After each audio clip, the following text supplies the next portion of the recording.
Dr. Branch. And I'm Dr. Greer, and we're optometrists with Eyes on Albertville and Eyes on Guntersville. As Platinum sponsors, it is with great joy that we welcome you to this year's Women's Health Luncheon hosted by the Marshall Women's Guild. We have chosen to sponsor this event as female healthcare providers and women in business ourselves. I've recently received great care at a Marshall Medical Center labor and delivery, so this cause is really important to us. Thank you for joining us and enjoy the luncheon.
Hello, and welcome to the 5th Annual Women's Health Luncheon, hosted by the Foundation for Marshall Medical Centers and the Marshall Women's Guild.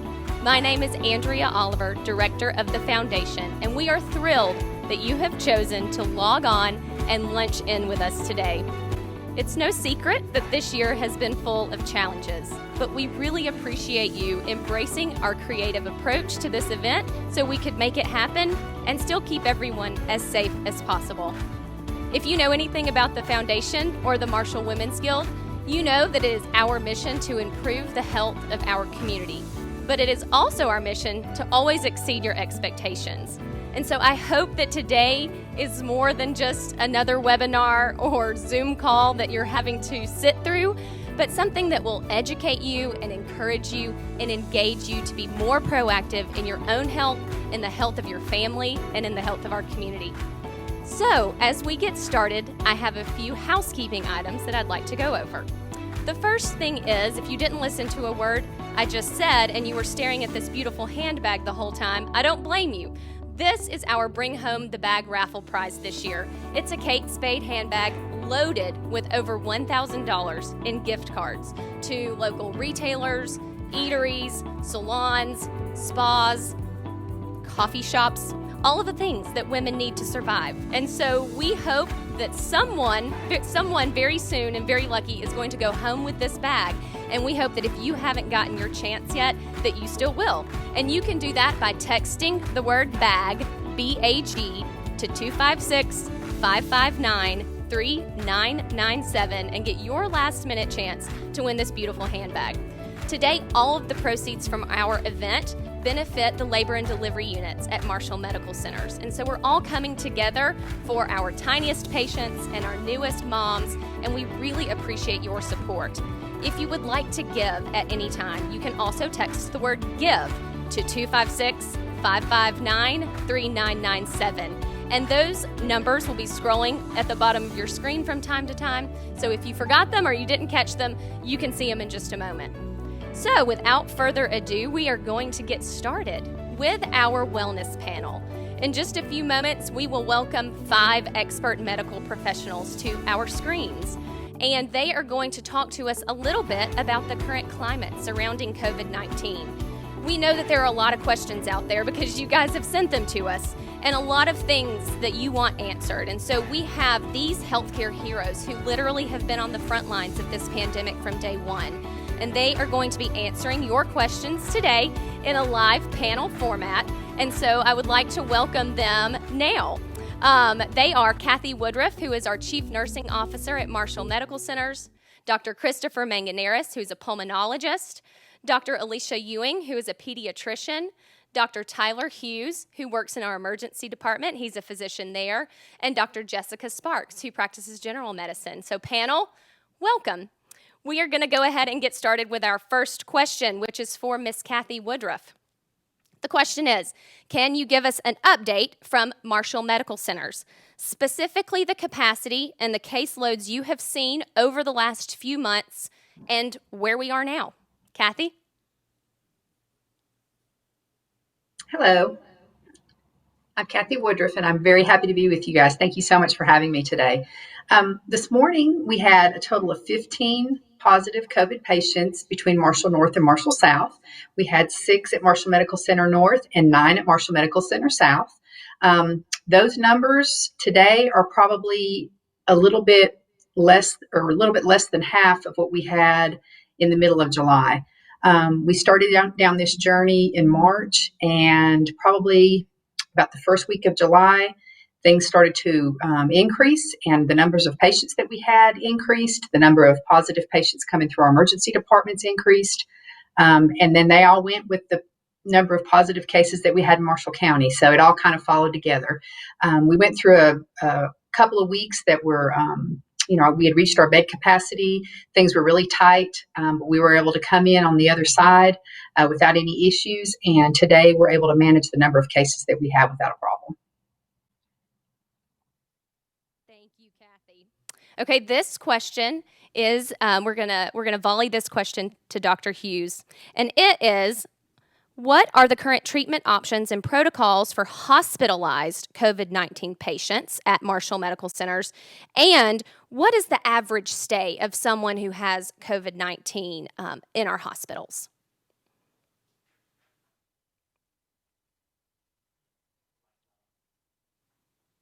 Dr. Hughes, we might need you to turn your mic on. Okay, let me go ahead and move to our next question. And while I am trying to do that, we'll get our AV team, get Dr. Hughes online. All right, Dr. Ewing, we're going to go ahead and ask you a question while we work on that. So, Dr. Ewing, as a pediatrician, how effective do you think the measures the schools have taken, especially opening up over the last several weeks, to social distance, installing the plexiglass, requiring the wearing of masks? How effective do you think that that's going to be in preventing the spread of the coronavirus in our schools?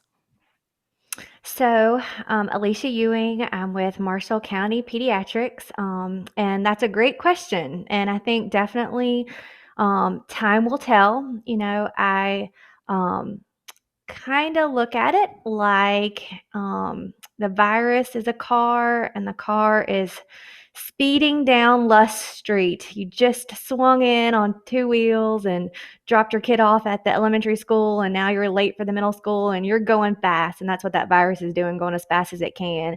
But there in the middle of Lust Street are the speed bumps. And so I just kind of look at the mask wearing and the plexiglass as kind of the speed bumps to try to slow this thing down. We're kind of looking at the mask and plexiglass as a form of source control. We want to prevent any larger droplet particles that might be expelled from a child or teacher or faculty or person who works at the school.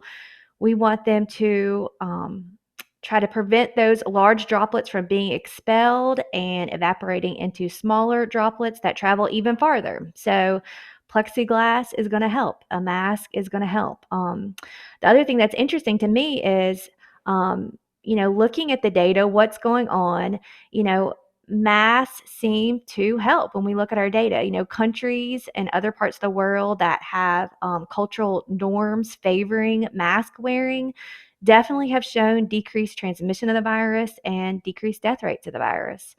And then what about, Alabama? When we look at our own data, what has made me most hopeful right now of all is, almost to the day, about 2 weeks after our governor instituted the mask mandate for Alabama, almost 2 weeks to the day from that, our numbers of COVID cases started going down, and significantly so.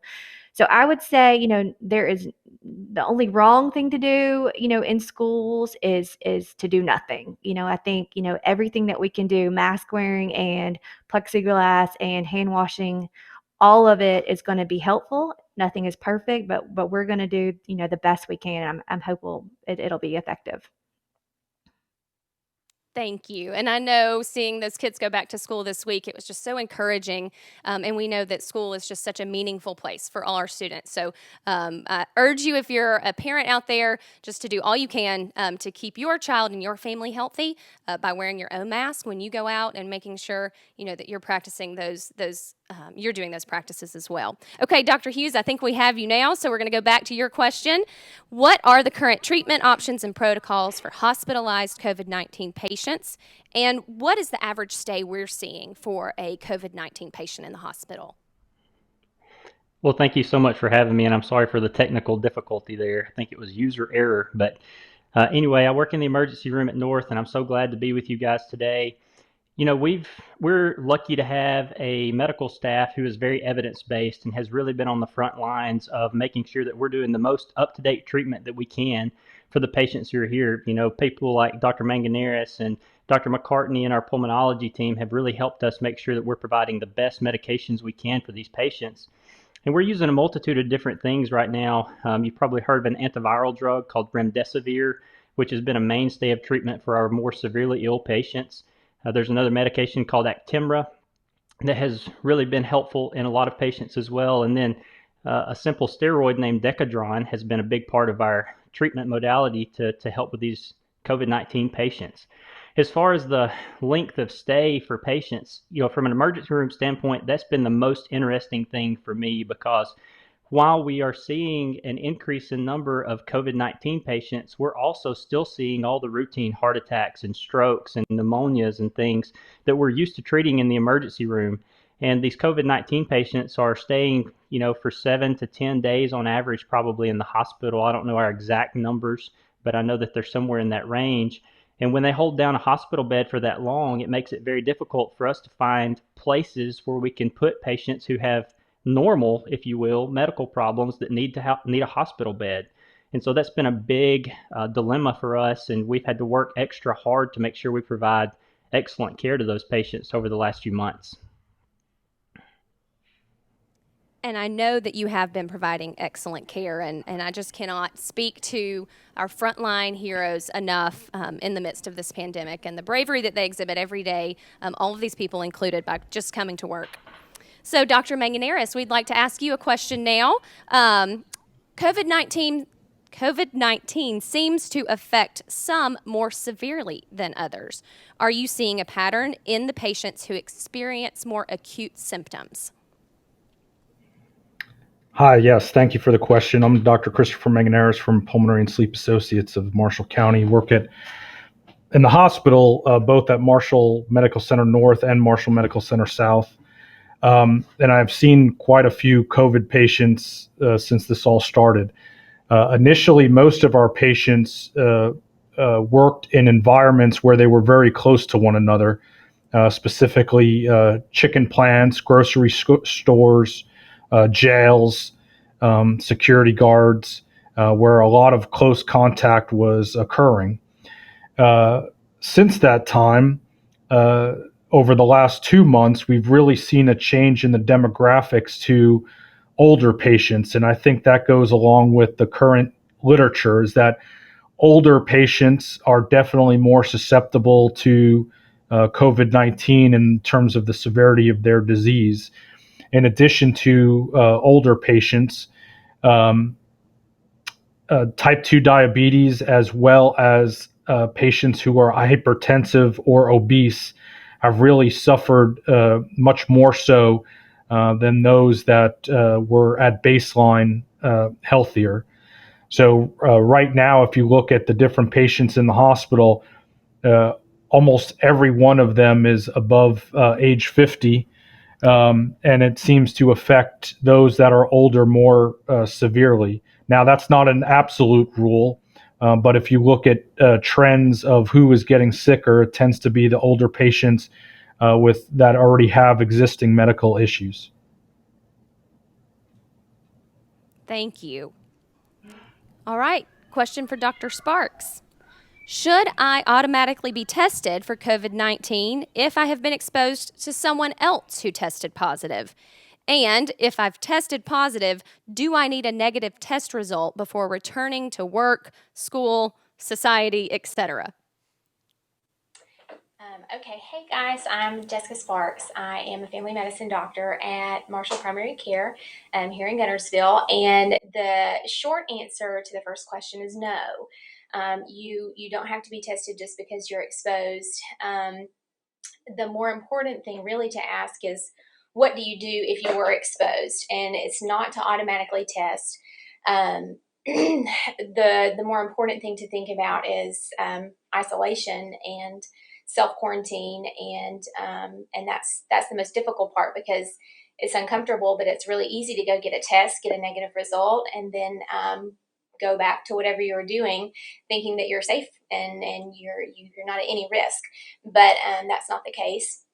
The current guidelines now are a little, they change all the time. So in case, when I say guidelines, I'm talking about the CDC guidelines, which is really all we have to go by. And they change all the time. And so the best way to know what those are, if you reach out to your family doctor or your pediatrician or whoever, they should be able to guide you. But you can also look them up yourself on the CDC's website. They're there for everyone to see.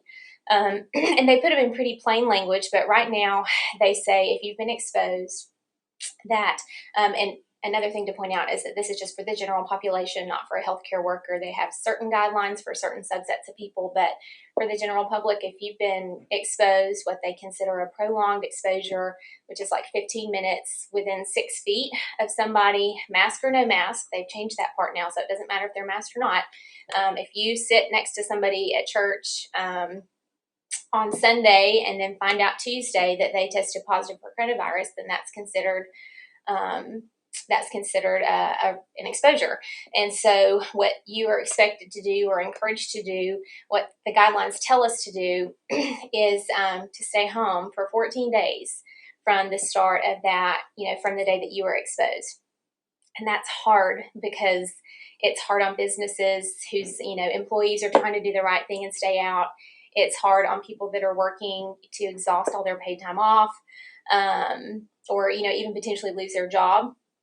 But the answer is to stay home for 14 days, symptomatic or not. You don't have to be tested. If you develop symptoms, and that's different, but just an exposure does not mean that you have to be tested.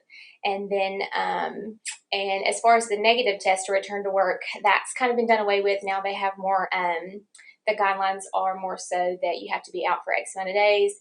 If you do test positive, symptom-free, without medication, all that kind of stuff for a certain amount of time. So you don't have to have negative tests, because you can have a positive test for a really long time and have been fever-free and, and recovered and not to the point to where you'd be kind of shedding the virus. So. Great advice. Thank you. All right, we're going to do round 2, and I'm going to go back to Miss Kathy Woodruff. Kathy, tell us from your point of view how our local healthcare community has handled the strain of the COVID-19 pandemic, and what would you say that we as citizens can do to help? We have been overwhelmed with the support from the community since day one. Marshall County stepped up. We have had people send staff food. We've had people send staff masks. People made masks, the cloth masks at their home and donated them to the hospitals. We have had people come and pray in our parking lots for our patients and our staff. I mean, you can't even imagine how wonderful that's been and how much that has helped the staff keep the morale up. This has been a very challenging time for our staff. We all go into healthcare knowing that there's risks. You may be exposed to patients who have all kinds of diseases and viruses and that sort of thing. And we go into healthcare because we want to take care of people and we want to make a difference. And this is no different. From day one, people were ready. We gave them guidelines and gave them all of the PPE, which is the personal protective equipment, the stuff that they need to keep themselves safe. And they have stepped up to the challenge. Our teamwork has been tremendous, not only between each individual department within the hospital, but between both facilities. Both hospitals have helped each other. And during our increase in our census, when our census was really, really high and we had a lot of inpatients, the staff they just kept on going and came to work with a smile on their face and just worked as hard as they could to take care of the patients and make a difference in the community. So, the fact that the community has given us support and done all those things, and it's just too much to mention, has been very uplifting for the staff and has helped with the morale tremendously. So going forward, what can the community do? Continue to do the things that we were doing before. Pray for us, bring some snacks if you want to, whatever you can do, whatever you feel led to do, any of that helps. It's very helpful, just give a shout out to the staff because they're working really, really hard. I second that as well. We have been overwhelmed at the foundation with the amount of donations and the amount of support we've received, and it really has just been tremendous. We live in a very, very wonderful place. Okay, Dr. Yes, Hughes, ma'am. back to you. Tell us what you know about COVID-19 antibodies and antibody testing. Well, first off, I'd like to piggyback off of what Kathy was saying and say just thank you to the community for what they've done for us.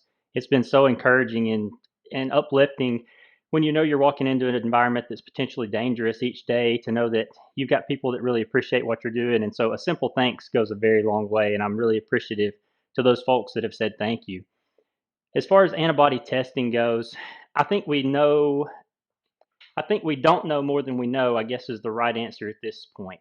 There's so many tests available at this point, and the thing about it is we're kind of learning on the fly with these tests. This has been something where, as the pandemic has gone along, new tests have become available. We don't have a lot of data on whether we can trust these tests or not. And then there's so much we don't know about the virus and the long-term sequelae of the virus. I know several instances where people tested positive with the PCR test, which detects the active virus for up to 6 weeks. And then when they were antibody tested, the antibody test was negative. And is that a fact of a false negative from the antibody test, or are they really not developing antibodies? And I think that's the big question right now, and what we're trying to determine so that we can provide the utmost protection for patients going forward. So I guess the short answer, and Dr. Manganeris can give us a little better insight into this than I can, but we don't know more than we know at this point, I think.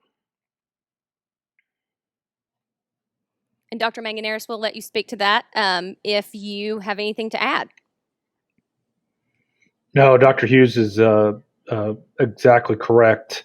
The antibody tests at this point are rather unpredictable, and we've had even among staff positive patients that tested positive for the PCR test, meaning they had active virus, and then never showed antibodies, whereas other patients had antibodies.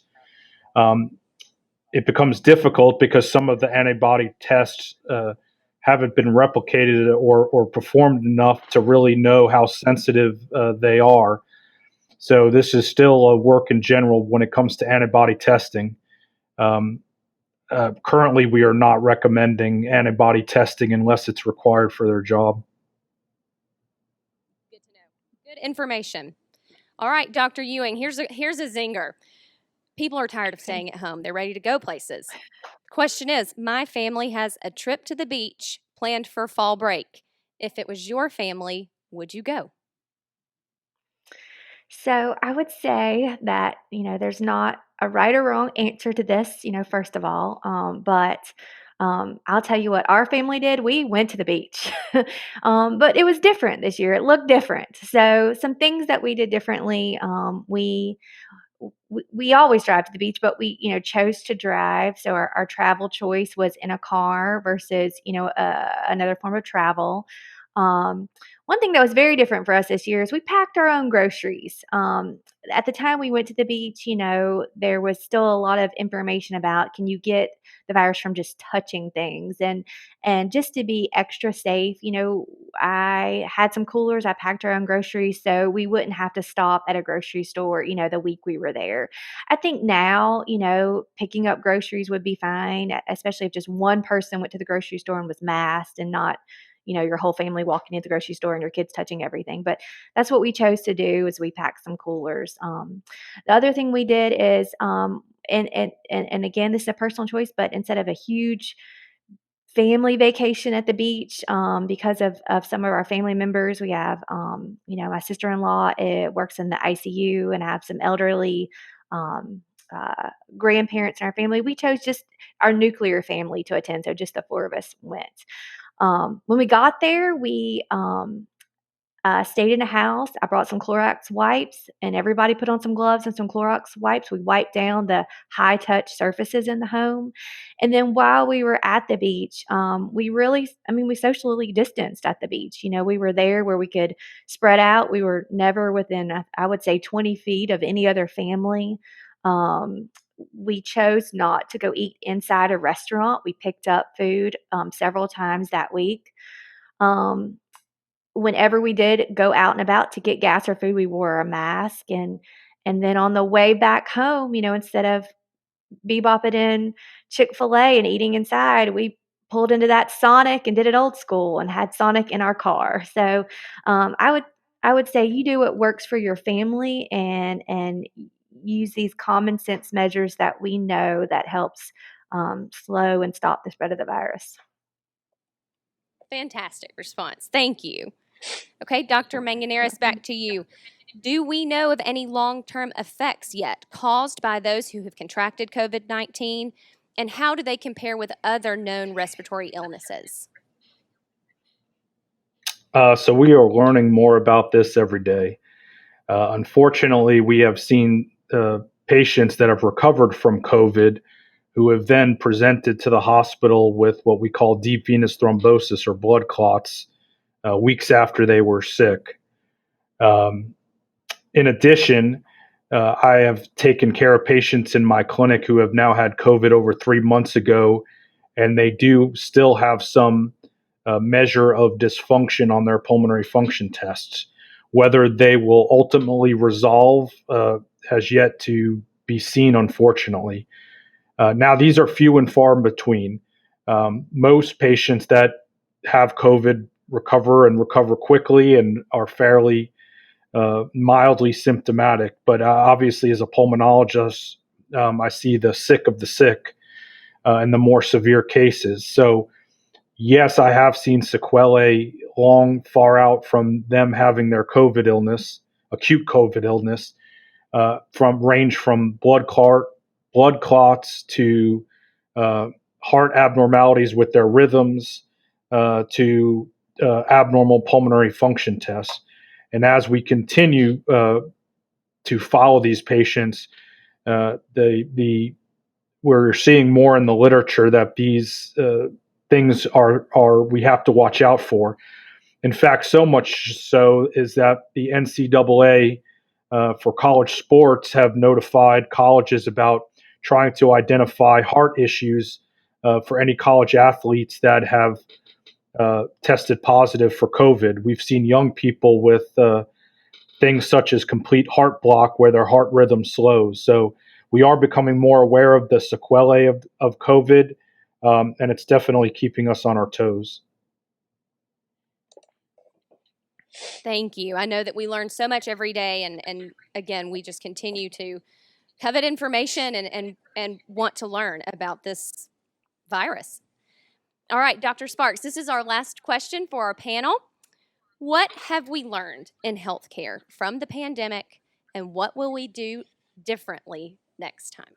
If there is a next time. Hopefully there's not, but if there's a next time, what would we do differently? I thought you were going to give all the hard questions to Dr. Ewing. First thing, if it can be politicized, it will be. Learn that for sure. In the United States, I think that we feel comfortable. We feel like we have access to healthcare, advanced resources, all of that. And so in spite of that, I think as a system, we were pretty humbled at what the unknown can do to us. We weren't, Marshall Medical Center, not so much, but, in the bigger cities, I think they were underprepared, definitely, for the volume and all the things that you would need in a situation like this. Just the resources, the PPE, medications to take care of our patients. A lot of that is made outside of this country. And, it's one thing if there's something going on in the United States, it's something else if it's affecting the world as a whole, even outside of political things. But going forward, I think that probably, or I hope that we'll find a way to rely a little more heavily on ourselves instead of other countries. And hopefully there will be more storage of PPE and we'll be a little more self-sufficient, if we can, just so we can protect the healthcare workers that are trying to take care of these communities. Other things we've learned, watching our hospital system specifically, we've learned ways to strategize how not to overwhelm, one hospital, working together and sharing so many, the staff, the supplies, all of that. That was, I'm sure, difficult to be a part of, but it's really been, I'm just going to kind of piggyback on what Kathy and some other people have said. I mean, it's been really refreshing to see our community come together, in a crisis and, to do whatever they can, whether that's making masks or face shields or intubation boxes. The community has been really creative in ways to protect their healthcare workers so that we can take care of them. So I think we've learned a lot, and there's just so much unknown with it. It's hard to know what would you do different, but I'm hoping that that just as a whole, we'll be a little bit better prepared if there is a next time. Thank you all so much. We appreciate you joining us for the panel. We appreciate you answering the questions from our audience, and we appreciate what you do day in and day out to keep our community safe and healthy. So thank you to our panel, a virtual round of applause, and we appreciate you joining us today. So now you're going to hear a little bit of a word from one of our sponsors. Welcome to the 5th Annual Women's Luncheon. I'm Maury Yancey, President of the Lake Guntersville Chamber of Commerce, and we are thrilled to serve as a sponsor for this event and all of the other great events benefiting the Foundation. We have a fun group of volunteers here at the Chamber office participating in this virtual event, and we look forward to seeing everyone live next year. I would be remiss if I did not mention and thank Andrea, Jennifer, and their team for their creative thinking and amazing leadership. Y'all are a treasure to this community. Thank you for your support. Now, on with the show. Thank you, Maury. I am Jennifer Amos, the Donor Relations Coordinator for the Foundation of Marshall Medical Centers, and we are going to draw a couple of door prizes now. So the first one is for a gift card to Bakers on Main. Thank you, Miss Lisa, for that. Amanda Strickland. Yay, Amanda. The second one is a bottle of wine from Bakers on Main. Let's see here. Vicky Sims. And the third one I'm going to draw for is for a set of earrings from Crafty Chicks Art, a wonderful local high schooler, Emily Adams, does this. Look her up on Instagram. She's amazing. So a very cute pair of gold earrings from Crafty Chicks Art goes to Janice Spradlin. So congratulations. If you want a door prize, you can contact us at the foundation at mmcenters.com and we'll arrange how to get that to you. It is now my pleasure to get to introduce our keynote speaker today, Miss Karen Mills, who is wonderfully funny, and she is a former college athlete, holds many basketball records. She has graced the many stages, including the Grand Ole Opry with Carrie Underwood. She is a cancer survivor and just an all-around funny lady. So I am pleased to welcome her to our stage. So everyone, please let's welcome Miss Karen Mills. Yay! Thank you so much. Thanks, Jennifer. I am thrilled to be a part of this, even if it is virtually. I mean, I would certainly rather be there in person, but this is what we have for the moment. So we're going to make the best of it, and I hope everyone is staying safe and getting through this challenging time. My dad was from Alabama, so I've ridden through Guntersville many times and just love all the beautiful lakes you have there. And so maybe next year I can be there in person, or at least sometime in the near future. But you know, for more than 25 years, it's been my job to make people laugh. And it is a job that I take very seriously because I know the impact that laughter has on our spirit, our morale, and our ability to overcome whatever challenges we may face. Did you know that babies laugh on average of 400 times a day? People over 35, only 15. So I'm trying to change that, one laugh at a time, because laughter really is the best medicine. I mean, it lowers blood pressure, it boosts the immune system, it fights depression, reduces stress, and Lord knows stress can kill you. So not to mention, it is just so much more fun to laugh than to be all swelled up like a tick. And you know those people. They never have anything good to say, just suck the energy right out of the room. Don't be that person.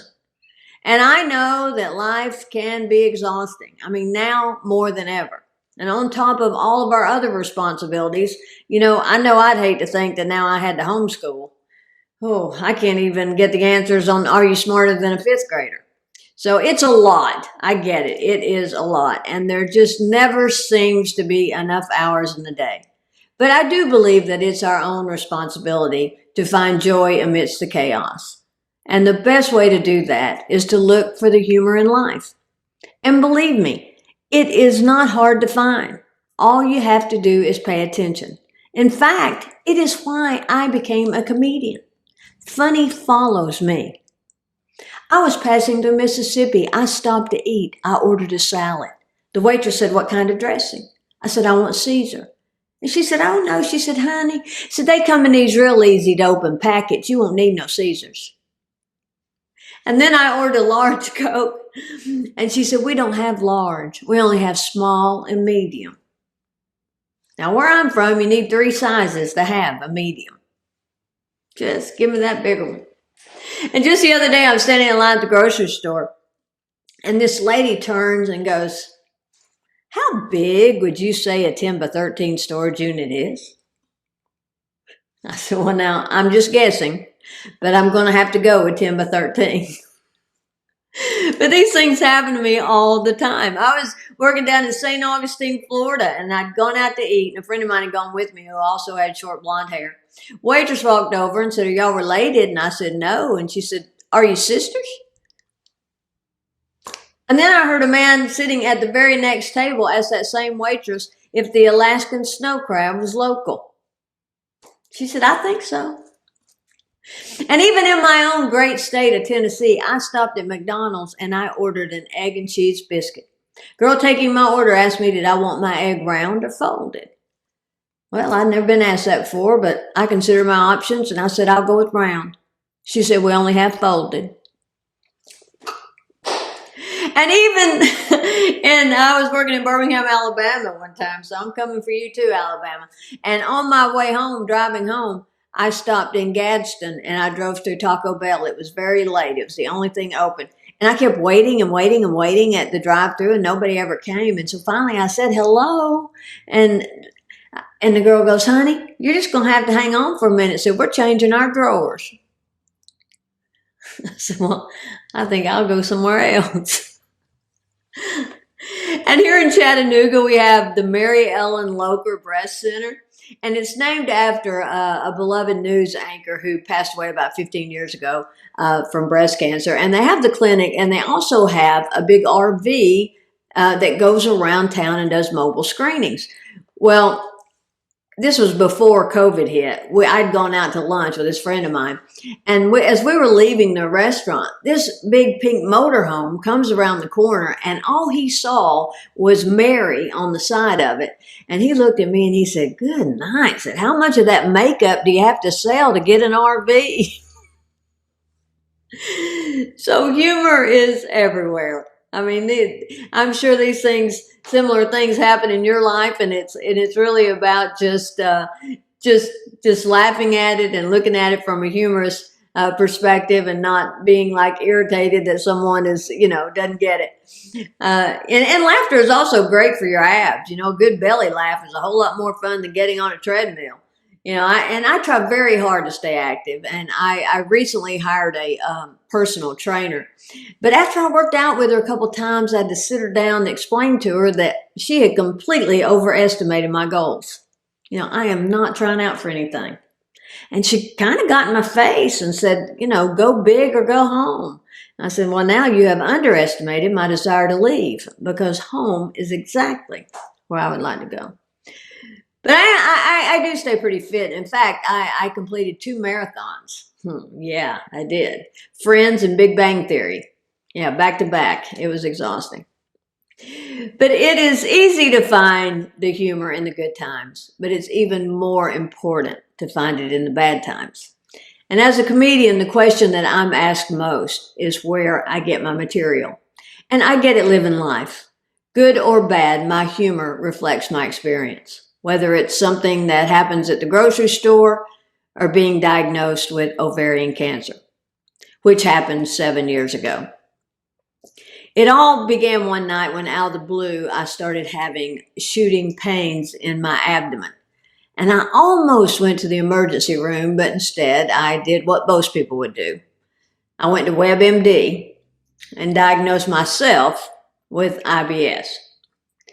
My annual checkup was coming up, so I saw no reason to rush in any sooner. I mean, who hasn't had cramps? So I really didn't think any more about it. And 6 weeks later, when my appointment rolled around, I didn't expect my routine checkup to be anything other than routine. And the nurse practitioner was examining me, and we were laughing and joking about getting older. And all of a sudden, she got to my abdomen, and all the blood drained out of her face. And she said, you have a huge mass. She immediately sent me for an ultrasound and a sonogram, which didn't tell us anything new, just that it was indeed huge. And they thought it might be attached to my right ovary, but couldn't be sure. She then ordered a CT scan and a CA-125 blood test, which measures inflammation in the body and can be a marker for ovarian cancer. Of course, this all happened on a Friday afternoon, and so I couldn't find out anything until the following week. I had a show the next night in Hickory, North Carolina, and I wasn't going to sit at home and just worry. So I got in my car and I headed to Hickory. And driving up there, my mind was racing, and apparently so was my car, because I was pulled over for speeding. And the officer said that I was going 70 in a 55. And I said, "Sir, I am so sorry, but I need a break. I just found out that I have a tumor the size of your head." And his eyes got big, and I said, "I'm not kidding. It is huge." I said, I don't mean to imply that your head is huge. I mean, it's perfect for a head. But to be growing in my abdomen, not so good. He goes, "I'll just give you a warning." I said, "I think that would be best." So the following Monday, I had a CT scan. And on Tuesday, I met with the oncologist to go over the radiology report. Again, we didn't find anything new, just that it was huge. And he also had the results of my CA-125 blood test. Normal range is 0 to 35, and mine came back at 11,000. My doctor said that he was 98% sure that it was cancer. And if that wasn't bad enough, the radiology report went on to say that my pancreas was unremarkable, which I was very offended by. I mean, yes, my ovaries let me down, but I've been extremely pleased with my pancreas. The next week, I was in surgery, and my college roommate was the nurse anesthetist who put me to sleep. And suddenly, I was extremely grateful that while I was goofing off in college, she was studying. Right before we went into the OR, I asked her, I said, "Beverly, is it hard putting people to sleep?" And she said, "Oh, no." She said, "It's easy." She said, "Waking you up." So that's the hard part. But it was great having her there, because she later gave me a play-by-play of how it all went down. She said that my doctor had diagrammed me from breastbone to pelvic bone and across. But when he made that first vertical cut, my right ovary came flying out size of a cantaloupe, and then my left ovary popped out size of a grapefruit. Turns out my muffin top was a fruit salad. And I travel all the time, which means I go through those X-ray machines at airport security a lot. Don't you think that at some point a TSA agent would have pulled me aside and said, "I don't see a gun, but you're packing a fruit stand, lady. Call your doctor." 4 weeks after surgery, I started chemotherapy. And, I was a college athlete, so I thought that I would just breeze right through that. But that was by far the hardest thing I've ever been through. And I salute anyone who has slayed that dragon. In fact, I sent a letter to the head of Homeland Security and said, "Next time you're interrogating a terrorist, forget waterboarding, give him a round of chemo. Check on him in about 3 days. He'll take you to his leader." But on my worst days, my friend Christy would put on Kelly Clarkson, "What doesn't kill you makes you stronger," and we would dance. Now, when I say that I danced, I mean that I shuffled around the room. I certainly don't want to give the impression that I twerked my way through chemo, or that I was hooked up to the IV going, "Watch me drip, watch me nay-nay, watch me drip, drip, watch me nay-nay." I did not have that in me. But I did chemo once every 3 weeks, and days 3 through 10 were always the hardest. And some friends of mine were having a get-together, and they tried to plan it around when I would feel like going, which was always on that 3rd week. And, I had just lost my hair.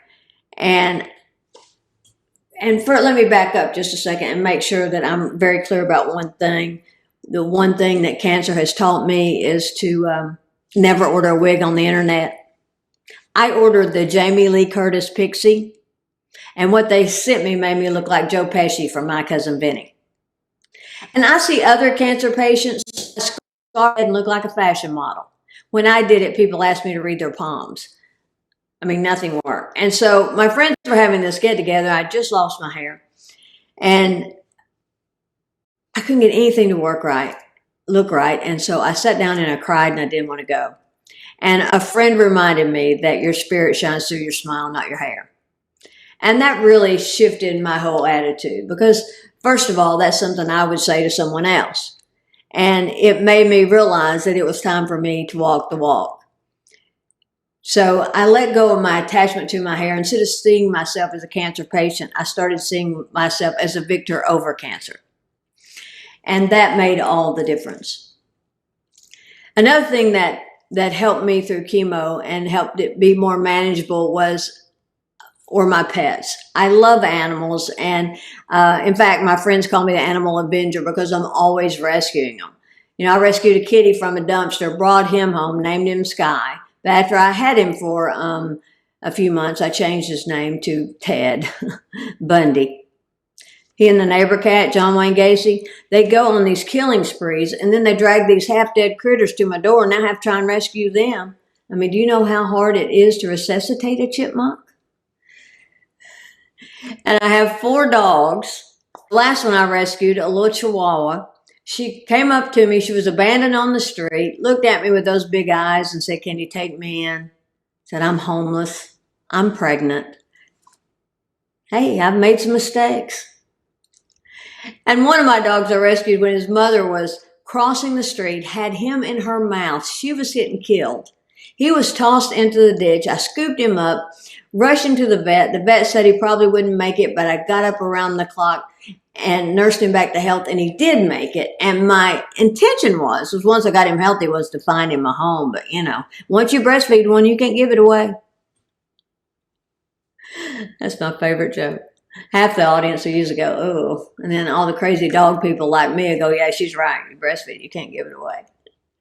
But I do. I love animals so much, and they were so comforting to me when I went through it because it didn't matter how bald or frail or nauseated I was; they'd just be there for as long as I needed them. It reminded me a lot of the line in the movie Pretty Woman when he rescues her from the tower, and she said, he rescues her, and then I rescued him right back. I also learned that chemo brain is real. About 3 months after my last treatment, I was on my way out of town. I pulled up to the drive-thru of SunTrust Bank, and teller said, "How may I help you?" And I said, "I need to pick up my prescription." And the second it came out of my mouth, I realized where I was. I said, "Nah, I was wondering if you'd run down to Walgreens and get it for me." I mean, you're the one always bragging about customer service. And now when I'm driving, if I'm not sure where I'm going, I have to turn the radio down so I can see. And some days I'll be standing in the shower. I won't know if I've washed my hair or exactly where I am in the cleansing process. And last Christmas, I was leaving the mall. I had my packages. I go to put my bags in the trunk. I can't get the key to work. I keep hitting the remote. It won't unlock the trunk. I can't figure out what is wrong with this key. And then I thought, well, maybe the trunk is hung up. So I took my fist and I popped the trunk. Suddenly the car door opens. A man steps out and goes, "What are you doing?"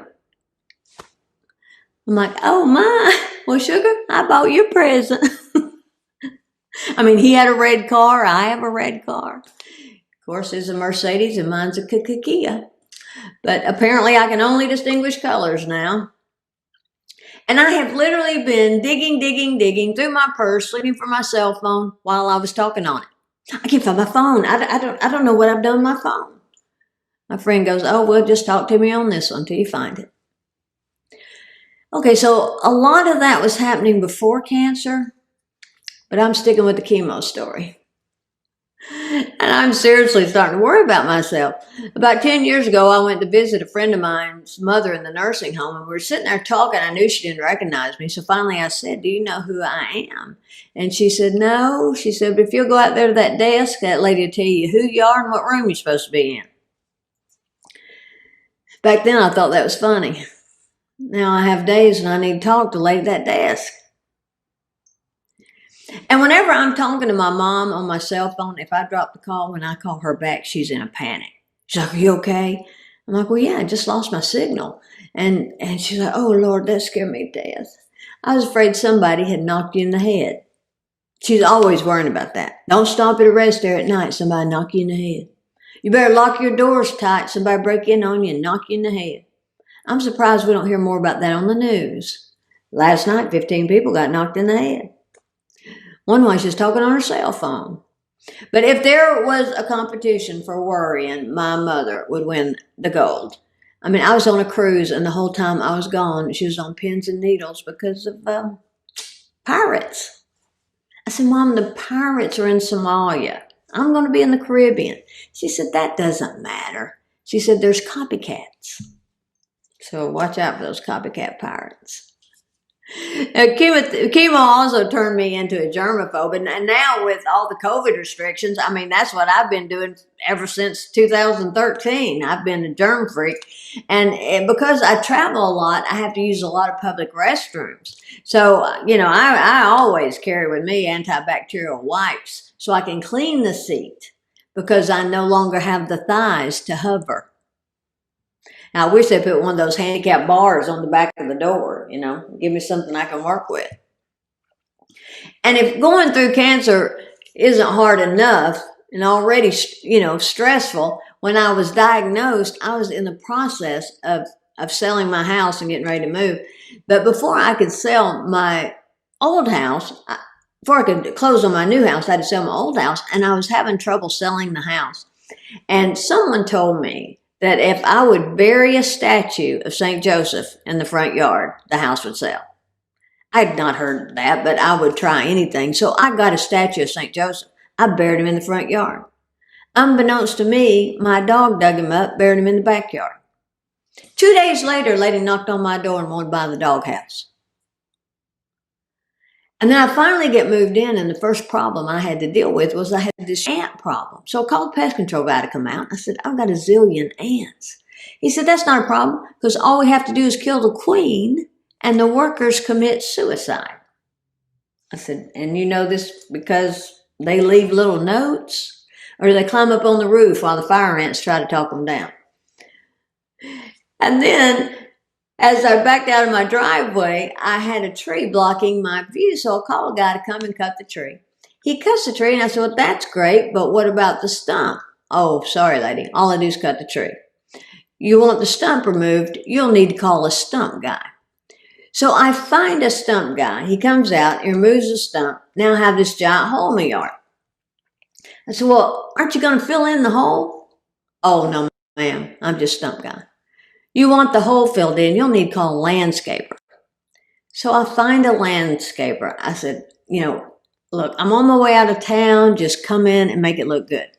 I get home, he's planted a tree. This is my life. It's a vicious cycle. But cancer has also taught me to live every day as if it's my last. Of course, this upsets my family because every day I call them and say, "Goodbye. I'll miss you." But people still say to me, "I can't believe you didn't have more symptoms." And looking back, I did have symptoms. I was tired, bloated, and I constantly had to go to the bathroom. And I just never felt like I could empty my bladder. And that, of course, describes every middle-aged woman I know. And that's what's so difficult about detecting ovarian cancer is the symptoms mask themselves as other issues.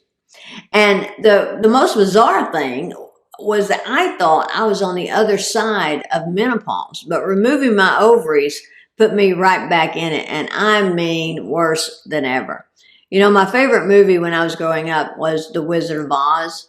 But now that I've gotten older, it's come to have a much deeper meaning to me. I mean, when I was a kid and the Wicked Witch screamed, "I'm melting," I thought she was dying. Now I know she's having a hot flash. She's going through menopause. That's why she's trying to kill everybody. I've seen the time when I wish I had me some flying monkeys. I tell you that right now. And the reason they call them hot flashes is because when one hits you, you don't care who you flash.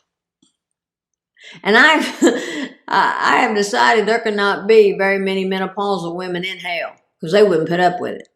They'd band together, overthrow the devil, and get the air turned on. And I was reading the other day that the only two species on planet Earth to go through menopause are female humans and killer whales. And I'm guessing they weren't killer whales until after they went through it. I'm sure they were fun, outgoing whales with full lips and a good metabolism. And after she goes through menopause, she then becomes the leader of the pod. And I'm guessing that's not voted on. I'd say she just takes over. Says everybody's going to start pulling their weight around here. No more laying around eating schools of fish playing that man-eater video game. That's how I'm guessing it goes down. But I always like to take just a moment to share with the men in the room and help you to understand the women in your life just a little bit better by telling you the difference between a woman with PMS and a woman going through menopause. A woman with PMS will kill you. A woman going through menopause will force you to take your own life. And guys, you are welcome for that heads up. But with all that I have been through, I feel that I have finally discovered the meaning of life. Pain management. And it affects everything I do.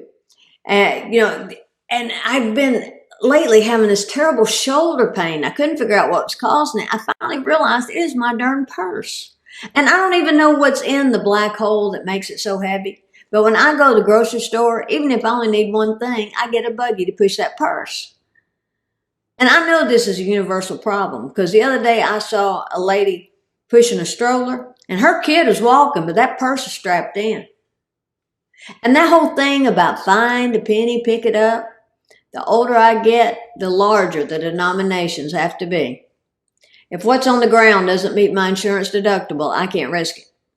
It's like first I stopped going through pennies, then dimes, then quarters. Now if it's not a bill, forget it. I think that's what they mean about going through the change. But laughter really is the best medicine, whether it's cancer or some other challenge you may have. I just want to encourage everyone to stay positive and surround yourself with people who lift you up. And try your best to look for the humor in life. I know we're all in challenging times right now, but stress, worry, anger just have no redeeming value, and they are terrible for your health. And I believe that negativity is its own disease, and it afflicts everyone around it. That's why I never harbor any ill will. It doesn't matter what happens, I forgive and forget. Well, actually, I just forget, but it's the same health benefits. But I am grateful to have been given the gift of humor and the ability to make people laugh. For 25 years, that's been my job, and I feel fortunate to have a career doing what I love. You know, when I began my comedy career, I was first hired to open, and then I moved to feature, and then to headliner, and then on to theaters. And I was always striving to get to the next level. And making people laugh was a way to validate that I was a good comedian. It fed my ego. But after going through cancer, I started being asked to speak to healthcare and survivor events and to share my story, and of course, always with humor. And every time I spoke, people would come up to me afterwards and say things like, I can't remember the last time I laughed, or thank you so much for giving me hope and for reminding me how important and healing laughter is. And suddenly my comedy was no longer about me and what I was getting, but it became about what I was giving. And that's when I come to understand that we all have gifts, but using them to help others gives you purpose. You know, Maya Angelou said, people will forget what you said, people will forget what you did, but people will never forget how you made them feel. And I think we should all strive a little bit harder to lift each other up. So if there is such a thing as an upside to cancer, it's that it puts things in perspective and you realize what's really important, which is how we treat each other. I have a friend who works at a nursing home, and she told me a story about 3 ladies who lived there, all well into their 80s. They had known each other their entire life, but for 30 years they barely spoke because of religious and political differences. But now they sit around the nursing home and they laugh and play games and hold hands and tell stories and just love each other. They're best friends. I truly feel blessed that cancer came calling. It forced me to face my mortality and gave me the opportunity to assess my life and realize before I was in my 80s that loving, laughing, lifting each other up, that's what matters. People waste so much time and energy focusing on where our lives separate rather than where they connect. Race shouldn't separate us because we're all part of the human race. Which side of the political aisle we sit on shouldn't come between us because we're all Americans. And you don't have to be fighting in the Middle East to be waging a war against people who don't believe the way you do. That's happening here. Race, religion, money, politics, gender, sexuality, those are things that separate us. But let people be who they are as long as their heart's in the right place. It's uncertain what lies beyond our time on earth, but one thing I do feel pretty sure about. No one will be left out of heaven because they didn't hate enough. We can't lose our humanity. Let's choose to be kind and show compassion and focus on the things that connect us. There's a great lyric in the song Closer to Love that says, we're all one phone call from our knees. Life can change in an instant. It's much too short not to celebrate it and to surround ourselves with love and laughter. I want to leave you by saying that if you ever find yourself faced with this terrible disease, please remember that your spirit shines through your smile, not your hair. And even when your body is weak, your spirit can be strong. And whatever you do, never, ever, ever order a wig on the internet. Thank you so much. I'm Karen Mills. Thank you. Karen, thank you so much. You had us doubled over here in our studio today, and I think that we've decided that you're our favorite speaker yet at our Women's Health Luncheon, and we're just kind of sad that we didn't get to have you in person, but like you said, maybe another time, and thank you for spending your afternoon with us. Thank you so much. Thank you so much. Thank you. All right, guys. Well, we've done it. We did it. We were real nervous this morning, but we're feeling a lot better now, and we thank you again for logging on and lunching in with us. And if you have been waiting to see who wins this bag, now is the time. First of all, I'm going to draw for a few more door prizes. We have a $50 gift card to the fabulous Soak House and Soapery in Gunnersville, which is one of our favorite places, which goes to Keisha Myers. Congratulations, Keisha. Then we have, ironically, a gift that Keisha donated for this door prize auction. So, hey, what goes around comes around. And the winner of that is Michelle Parrish. Congratulations, Michelle. And then last but certainly not least, a fantastic $200 gift card to Gunnersville Outfitters from Marshall Primary Care, which goes to Betty Harrell. Congratulations, Miss Betty. And all right, with no further ado, we are going to draw for this handbag. We have gotten lots of tickets today, but we've dumped this out and put it back in, so it's very well shaken up. Jennifer is going to be the bad guy here and pull out the name. And the bag goes to Cheryl Greenmeyer. So, Cheryl, you are the proud new mama of this beautiful bag and $1,000 in local gift cards. And we will get with you this afternoon and all our door prize winners to get you your goodies. So again, guys, thank you so much. Thank you for being with us. Thank you for embracing this creative approach. Thank you for staying safe. And thank you for supporting the foundation and the Marshall Women's Guild. And we would be remiss if we didn't thank our fabulous Women's Guild. It is a collective of amazing, fantastic women who make these events possible. So thank you all very much. Thank you again for joining us, and hopefully we'll get to see you for real next year. Again, thank you and have a great day.